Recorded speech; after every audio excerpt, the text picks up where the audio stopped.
Hindustan zinc पर हमारी नजर रहेगी, लेकिन एक बहुत अहम डेवलपमेंट और वो है रिलायंस इंडस्ट्रीज के नतीजे आज शुक्रवार को बाजार बंद होने के बाद आते हुए दिखेंगे। सुबह से अगर कुछ स्टॉक्स ने निफ्टी को मजबूती में थामा हुआ है, उनमें से एक है रिलायंस इंडस्ट्रीज। क्या नतीजे रहेंगे, कौन से 3 सेक्टर्स में सबसे ज्यादा काम होता हुआ दिखेगा, ये बताएंगे नीरज जी। शायद नतीजे हर बार की तरह जैसे प्लेजेंट सरप्राइज होता है हम लोगों के लिए, इस बार भी वैसी उम्मीद है। लेकिन जो हम लोग कंजर्वेटिव डेटा लेके चल रहे हैं उसके मुताबिक जो थर्ड क्वार्टर का रेवेन्यू है उसमें करीब 15.5% की ग्रोथ आने की संभावना है। क्लोज टू 2 लाख करोड़ के आसपास ये हो सकता है, 1,93,000 करोड़। और इसी तरीके से मुनाफे में भी आप करीब 13% की ग्रोथ यहाँ पे बढ़ते हुए देखेंगे। तो दोनों ही सेगमेंट में बहुत अच्छी ग्रोथ दिखेगी। एबिटा लेवल पे भी आपको ऐसा ही मूवमेंट दिखेगा। मार्जिन स्लाइटली कम होगी क्योंकि बहुत सारी चीज़ों की प्राइसिंग इस क्वार्टर के दौरान रॉ मटेरियल कीमत बढ़ने की वजह से इम्पैक्ट आई, लेकिन बहुत ज़्यादा फर्क नहीं है, 14.8 के आसपास है। 3 सेगमेंट जिसपे ये कंपनी प्ले करती है उसमें ऑयल टू केमिकल एक बड़ा सेगमेंट है जिसके अंदर पेटकेम, रिफाइनिंग सब कुछ आता है। अगर आप उसमें देखें तो पेटकेम ने Q2 में बहुत अच्छा किया था, थर्ड क्वार्टर में भी बहुत बढ़िया ग्रोथ वहाँ पे दिखाएगा और रिफाइनिंग बिजनेस भी आउट परफॉर्म करेगा। कारण बिल्कुल साफ है कि लास्ट क्वार्टर में क्रूड के प्राइसेस हायर साइड में रही और स्टेबल रही, बहुत ज़्यादा वोलेटाइल नहीं रही। अभी 1 महीने से काफ़ी वोलेटाइलिटी इसमें देखने को मिल रही है। उसकी वजह से क्या होता है कि जो वैल्यू एडेड प्रोडक्ट है और ग्लोबल डिमांड जो थी वो बहुत ऊंची थी, तो उसकी वजह से रिफाइनिंग बिजनेस बहुत अच्छा कर रहा है। प्लस 2 चीज़ें और हुई हैं, एक गैस की कीमतें अक्टूबर में बढ़ी थी, उसका फ़ायदा इनको मिलेगा, वो देखना चाहिए। और इंटरनेशनल प्राइस जो अब बढ़ते हुए दिख रहे हैं उसका फ़ायदा मिलेगा। पेटकेम में भी वही बात हुई थी कि वैल्यू एडेड प्रोडक्ट्स की काफ़ी डिमांड थी, तो ये सेगमेंट भी अच्छा करेगा। लेकिन टेलीकॉम और रिटेल 2 और सेगमेंट है जहां सबकी नज़र रहती है, क्योंकि अब ये कंपनी ज़्यादातर इसी की वजह से खबरों में रहती है। तो टेलीकॉम सेक्टर में आरपू 148 रुपये आएगा।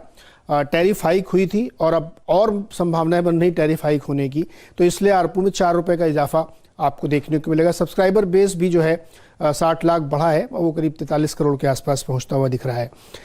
रिटेल का जो कारोबार है उसमें भी कोई दिक्कत नहीं थी, क्योंकि इस क्वार्टर में कोई रिस्ट्रिक्शंस या कोई बंदी ऐसी कोई चीज़ हुई नहीं थी। लेकिन जो ई कॉमर्स आजियो प्लेटफॉर्म है वहाँ से सबसे अच्छी ग्रोथ आती हुई दिखेगी। तो ये तीनों सेगमेंट आपको बढ़िया परफॉर्म करते हुए दिखेंगे, लेकिन ऑयल और ये सारे लीड करेंगे। दूसरा, जो न्यू एनर्जी में काफ़ी इन्वेस्टमेंट इन्होंने पिछले 3-4 महीनों में किया, हम लोग कवर भी करते रहे, उसके संदर्भ में भी हमको कमेंट्री सुननी होगी कि और क्या डेवलपमेंट्स होते हुए दिख रहे हैं। तो मुझे लगता है कि रिजल्ट्स के हमने जो कंजर्वेटिव आंकड़े लिए शायद इससे भी बेहतर आए, जैसा कि मैं हमेशा देखता हूँ कि हर क्वार्टर में ऐसा होता है। शाम को पूरी मुस्तैदी से आप रिलायंस इंडस्ट्रीज के नतीजे ट्रैक करते हुए दिखेंगे। वीरेंद्र जी को जोड़ते हैं। वीरेंद्र जी, फिलहाल तो फ्लैट, लेकिन दिन का उच्चतम लेवल मेरे ख्याल से 2496 था रिलायंस इंडस्ट्रीज पर। बिल्कुल शैल जी, अगर आप देखें तो इवेंट से पहले आज शैल जी 2 चीज बड़ी क्रिटिकल थी।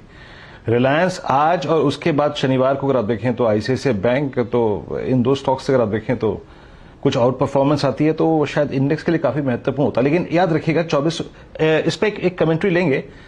रिलायंस के लिए एग्जैक्टली ये प्राइस है क्या? देखिए जो आपकी स्क्रीन पे प्राइस है ना इस वक्त, वो एग्जैक्टली इसका 50 डे एक्सपोनेंशियल मूविंग एवरेज है। सुबह अगर आप देखें काफी स्ट्रांग रहा था, लेकिन अब थोड़ा सा डे लो की तरफ आसपास ये रिकवर हुआ।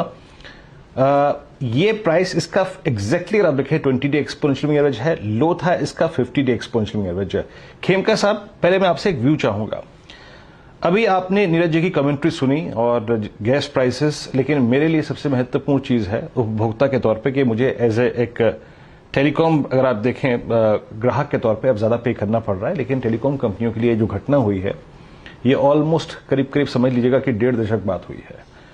और इनका टेलीकॉम रेवेन्यू उसको देखते हुए, गैस प्राइस हाइक को देखते हुए, न्यू एनर्जी अगर आप देखें जो बिजनेस है उसमें उनके इन्वेस्टमेंट्स को देखते हुए, रिलायंस पर आपका एक न्यूट्रल व्यू क्या है? आपकी approach at a price of 2450, 2420 क्या रहेगी यहाँ पर? जी वीरू जी, पूरा स्ट्रीट इंक्लूडिंग हम we are expecting strong numbers from Reliance. जो 3 सेगमेंट्स है उसमें से 2 सेगमेंट में अच्छी ग्रोथ देखने को मिलेगी। जो आपके रिलायंस जियो में because of the tariff hike as well as मतलब मार्केट शेयर में they have been pretty stable. So वहाँ अच्छा जो ओवरऑल ग्रोथ है, मतलब रिलायंस जियो के EBITDA पे हम we are expecting about 17% growth.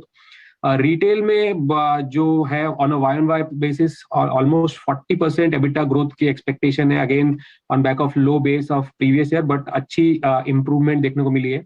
And जो कोर जो ऑयल टू गैस सेगमेंट है, ऑयल टू केमिकल्स, वहां पर भी बिकॉज ऑफ जो गैस प्राइसेस हाइक है प्लस क्रूड ऑयल साइड में भी जो प्राइसेस बढ़े हैं, जिसकी वजह से एबिटा में almost 70% on Y on Y basis है, 20% सीक्वेंशियल ग्रोथ देखने को मिलेगी।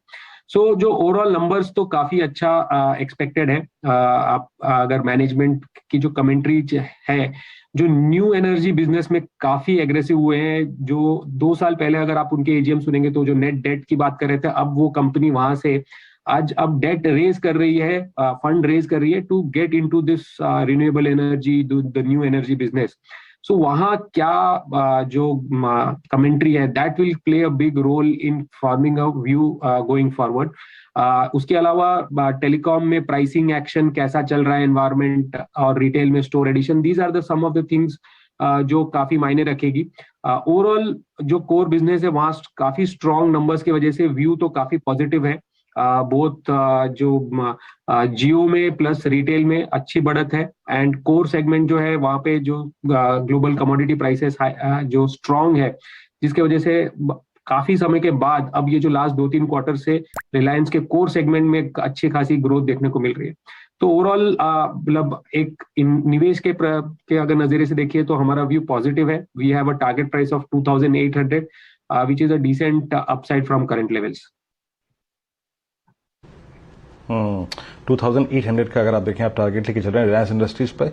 याद रखिएगा, ये अगर आप देखें स्क्रीन पर राय दी गई है रिलायंस इंडस्ट्रीज के प्राइस टारगेट को लेकर, लेकिन नतीजे हैं और साथ ही साथ सीएनबीसी आवाज जो आप देख रहे हैं, जिस मंच पे ये डिस्कशन हो रहा है, उनका स्वामित्व प्रबंधन रिलायंस इंडस्ट्रीज के हाथ में ही है। तो कोई भी अगर आप देखें पर्सपेक्टिव से आप रणनीति बनाते हैं तो उस पर एक निजी वित्त सलाहकार की राय जरूर लें। इस बीच अगर आप देखें